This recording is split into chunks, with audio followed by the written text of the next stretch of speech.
నందు ప్రియమైన సహోదరి సహోదరులకు యేసుక్రీస్తు నామములో శుభములు. దేవుని యొక్క కృప మీకు కలుగును గాక. ఈరోజు దేవుడు మనకి ఇచ్చిన మాట ఇర్మీయా గ్రంథం 31వ అధ్యాయం 12వ వచనం. వారు వచ్చి సియోను కొండ మీద ఉత్సాహధ్వని చేతురు.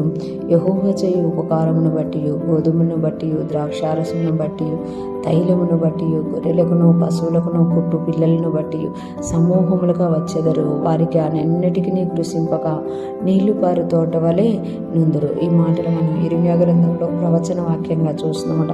దేవుడు ఎప్పుడైతే తను ప్రేమిస్తాడో, తను ప్రేమించిన వారిని చెరలో నుండి విడిపించడమే కాక వారిని సమృద్ధిలోనికి తీసుకెళ్తారు అని ఇక్కడ మనకి తెలియజేయబడుతుందన్నమాట. ఇర్మీయా ప్రవక్త ఇక్కడ ప్రవచన రూపంగా చెప్తున్నట్టుగా మనం చూడగలమన్నమాట. చెప్తున్నారు కదా, వారు వచ్చి సియోను కొండల మీద ఉత్సాహధ్వని చేతురు. అంటే వారు వచ్చినప్పుడు, వారు ఆ చెరలో నుండి వచ్చినప్పుడు ఉత్సాహధ్వని చేస్తారంట. ఎందుకనంటే ఆ చెర నుండి దేవుడు విడిపించినందుకు ఉత్సాహధ్వని చేస్తారు. యెహోవా చేయు ఉపకారమును బట్టి, అంటే ఎందుకు ఉత్సాహధ్వని చేస్తారు అంటే దేవుడు వారికి చేసే ఉపకారములను బట్టి, గోధుమలను బట్టి, అంటే దేవుడు వారికి ఇచ్చే సమృద్ధి అయిన ఆహారమును బట్టి, ద్రాక్షారసమును బట్టి, పానమును బట్టి చేస్తారంట, తైలమును బట్టి, అభిషేకమును బట్టి చేస్తారంట, గొర్రెలకును పశువులకును పుట్టు పిల్లలను బట్టి, అంటే వాళ్ళకున్నది అప్పుడు ఆ యొక్క పశు సంపదే కాబట్టి దానిని దీవించడం వల్ల గొర్రెలకును పశువులకును పుట్టు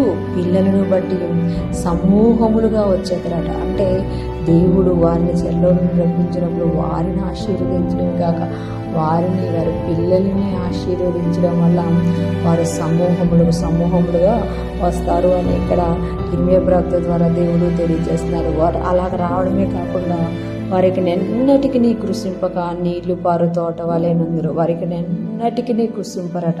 అంటే వారికి నెన్నటికి కృషింపక నీళ్లు పారు తోట వలె నుందురు. అంటే వారికి మళ్ళీ కృషించిపోరు, మళ్ళీ బాధలోకి వెళ్ళిపోరు, మళ్ళీ కృంగిపోరు, మళ్ళీ అంటే అదే విశ్రాంతి లేని ప్లేసుల్లోకి వెళ్ళకుండా కృషించిపోకుండా, అంటే ఎప్పటికీ పచ్చగా ఉండేటట్టు నీళ్లు పారు తోట వలె ఉందిరట. నీళ్లు పారే తోట చూడండి ఎంత పచ్చగా ఉంటుందో, ఎప్పటికీ కాపు మానదు అన్నమాట. ఎందుకంటే దానికి వర్షం ఉండాలని లేదు, ఎందుకంటే నీళ్లు పారే ప్లేస్లో ఉంది కాబట్టి దానికి ఆ యొక్క పచ్చదనము, ఆ యొక్క సమృద్ధి అనేది ఆ తోటకు ఉంటుంది అనమాట.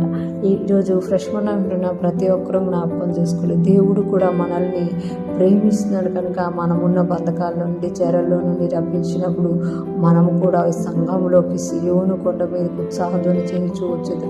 అంటే సంఘంలోనికి ఉత్సాహధ్వని చేస్తూ వస్తాము, సమూహములుగా వస్తాము, దేవుడు చేసిన ఉపకారాలను జ్ఞాపకం చేసుకుంటూ వస్తాము.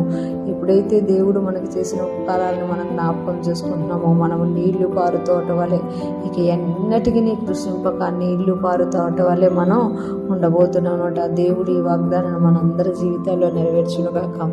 ఈ ఫ్రెష్ మన ఉంటున్న ప్రతి ఒక్కరము కూడా కృషింపక నీళ్లు పారు తోట వలె ఉంటూ దేవునిలో వర్ధిల్లుతూ ముందుకు సాగిపోదాము గాక.